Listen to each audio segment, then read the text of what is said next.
Welcome, today in front of me XIAOMI Redmi Note 11s, and I'll show you the fingerprint scanner test on this device.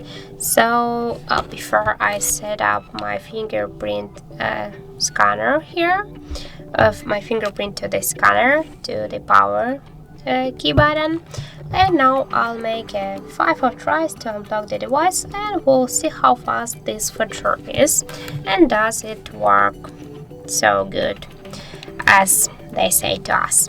So let's start. As can you see, I just make really simple touches, and 1, 2, 3, 4, and now I'll try on the light screen. So as can you see, the fingerprint scanner works really fast, so you can unblock your device less than in just 1 or just half of the seconds.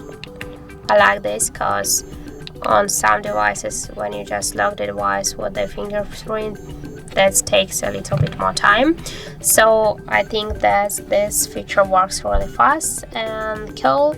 So if you found this video helpful, thank you for watching, and if you find this video helpful, don't forget to leave a like, comment, and to subscribe our channel.